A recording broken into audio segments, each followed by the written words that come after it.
Meow. Where to put my red pillow to have a seat? Yes, over there, on the railing at the memorial.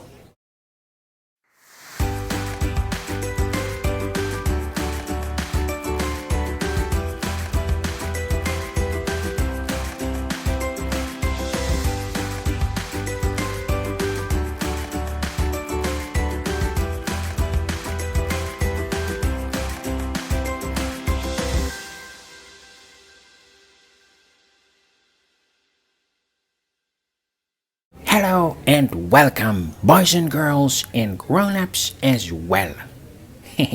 Welcome back to my channel. I am Freddy, and if you don't know me, I am the first cat YouTuber ever. I like traveling, find food, lots of fun, and playing games. Meow.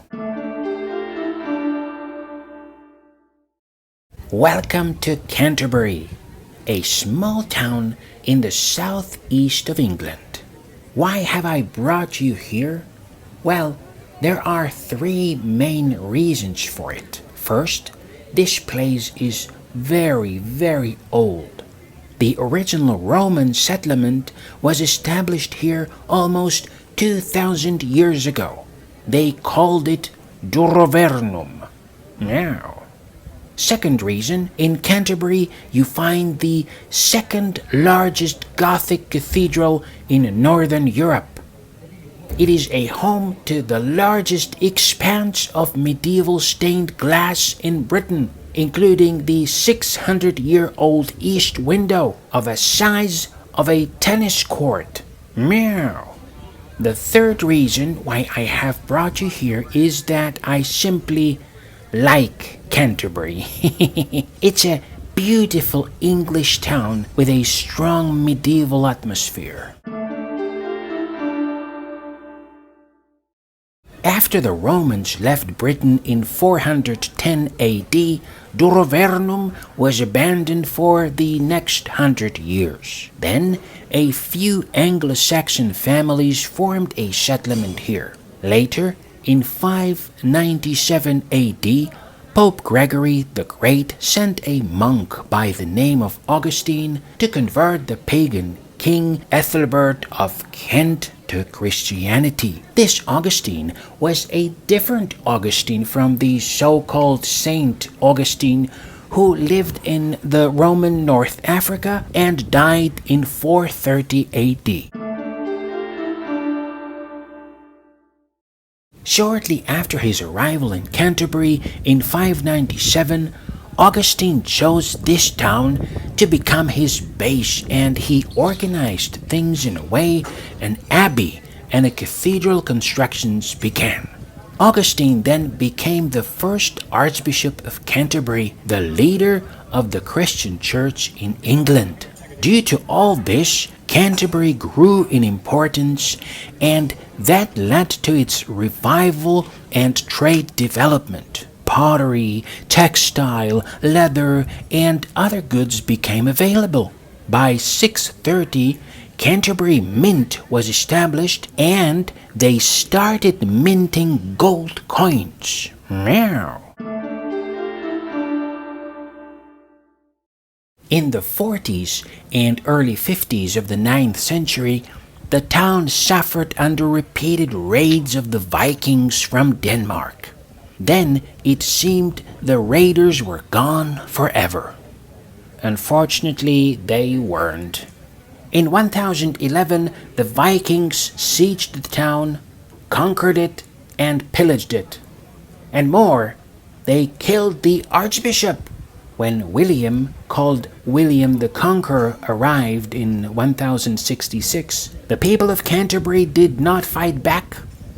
Their thinking was, William will take over the town and defend it against all raiders. They were right.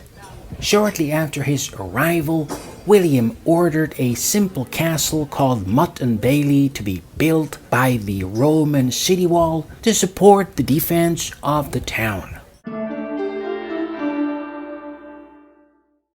In 1170, due to misinterpretation of the word of the king, Thomas Becket, The archbishop at that time was killed by 4 royal knights. After this terrible tragedy, Canterbury became one of the most notable towns in Europe. Christian pilgrims from all parts of Europe were coming to visit Becket's final resting place. Later, in 14th century, with a population of 10,000 people, yes, 10,000, Canterbury became the 10th largest town in England. Interesting, right? Nowadays, the 10th largest city in England by population is not Canterbury, but Sheffield with 730,000 inhabitants. What a big difference! Meow. In 1448, Canterbury was granted a so-called city charter. This document gave the town a mayor and a high sheriff. Up to the present day, Canterbury still has a Lord Mayor and a sheriff. Sheriff is a ceremonial officer for each county of England and Wales and Northern Ireland.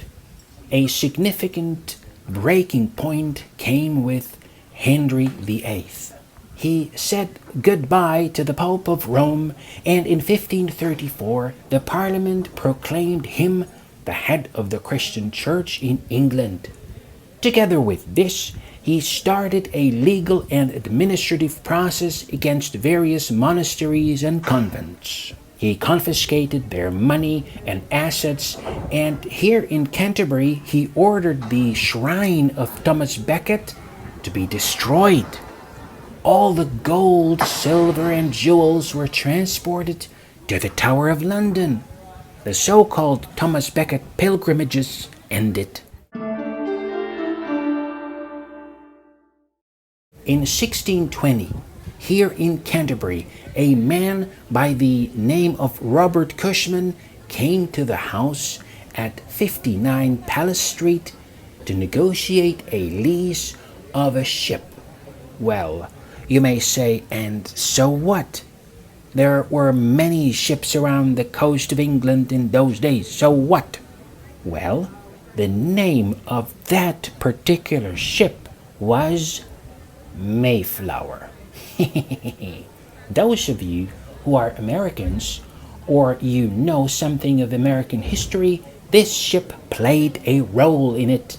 Now, this ship, just 90 feet long, transported 102 passengers from England to the New World. The history gave them a name: Pilgrims or Pilgrim Fathers. Over the centuries, the Canterbury Castle, originally built by William Conqueror, crumbled away. But the town lives on. During World War II, 10,500 bombs were dropped on the town by the enemies. Yes, many homes were damaged or destroyed, but the cathedral was never hit by a single bomb. And the total number of air raids was 135. Do you live in England? Do you plan to travel to England from abroad? Whatever your situation is, I highly recommend you to add Canterbury on your travel list. When you come here, you get a unique opportunity to sense the atmosphere of the very long history, particularly if you are Christians. And maybe you choose to travel by train. The train will call at the Canterbury West Station. From this station, the world's first regular passenger railway train was dispatched on February 6, 1846. It was also here where the world's first season ticket was issued. Meow! Do you like my videos? Share them with your friends. Give thumbs up, subscribe to my channel, and click on the notification bell. I will be very happy to hear from you, boys and girls, and grown ups as well. Leave your comments below, get Freddy's Ice Cream Shop, and see you very soon in my next video. Cheerio!